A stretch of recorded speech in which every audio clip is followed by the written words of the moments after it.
Hi అండి. నమస్తే. ఈరోజు వీడియోలో వెజ్ ఫ్రైడ్ రైస్‌ని స్ట్రీట్ స్టైల్‌లో లాగా ఇంట్లోనే ఈజీగా ఎలా చేసుకోవాలో చూపించబోతున్నాను. ఇలా క్విక్‌గా చేసుకొని లంచ్ బాక్స్‌లోకి త్వరగా పెట్టేసుకోవచ్చు. లంచ్‌లోకైనా, డిన్నర్‌లోకైనా ఎప్పుడు కావాలంటే అప్పుడు చేసుకోవచ్చు.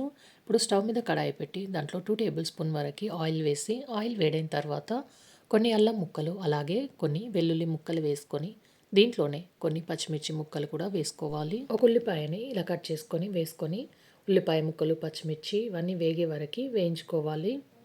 ఇలా ఇవి ఒక 2 నిమిషాల పాటు హై ఫ్లేమ్‌లో కలుపుకుంటూ వేయించుకున్న తర్వాత దీంట్లోనే పావు కప్పు వరకి బీన్స్‌ని ఇలా చిన్నగా కట్ చేసుకొని తీసుకున్నానండి. అలాగే పావు కప్పు వరకి చిన్నగా కట్ చేసుకున్న క్యారెట్ ముక్కలు, పావు కప్పు పచ్చి బఠానీ, ఇంట్లోనే పావు కప్పు చిన్నగా కట్ చేసుకున్న క్యాప్సికమ్ ముక్కలు, అలాగే హాఫ్ కప్పు వరకి ఇలా కొంచెం పెద్ద సైజులో కట్ చేసుకున్న క్యాబేజీ ముక్కల్ని తీసుకొని, ఈ కూరగాయ ముక్కలన్నీ ఉడకడానికి పావు టేబుల్ స్పూన్ వరకి ఉప్పు వేసుకొని హై ఫ్లేమ్‌లోనే కలుపుకుంటూ వీటిని ఉడికించుకోవాలండి. ఇలా హై ఫ్లేమ్‌లో కలుపుకుంటూ ఉడికించుకోవడం వల్ల కూరగాయ ముక్కలు తొందరగా సాఫ్ట్‌గా ఉడికిపోతాయి. చూడండి, ఇవన్నీ ఇలా ఒక 70-80% ఉడికిన తర్వాత ఇప్పుడు ఇందులోకి ముందుగా ఉడికించి పెట్టుకున్న బాస్మతి రైస్‌ని ఒక 4 కప్పుల వరకి ఇలా పొడి పొడిగా చేసుకొని వేసుకుంటున్నాను.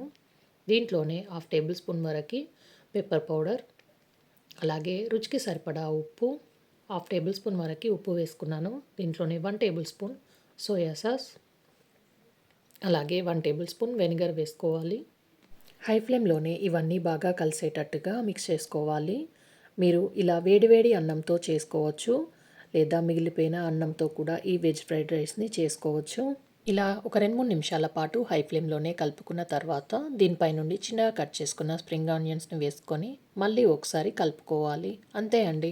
చాలా ఈజీగా స్ట్రీట్ స్టైల్‌లో లాగా వెజ్ ఫ్రైడ్ రైస్ రెడీ అయిపోయింది. దీన్ని వేడి వేడిగా సర్వ్ చేసుకోండి. చాలా చాలా టేస్ట్‌గా ఉంటుంది. వెజ్ ఫ్రైడ్ రైస్ తినాలనిపిస్తే ఇలా అప్పటికప్పుడు చాలా తొందరగా చేసుకొని తినేయొచ్చు.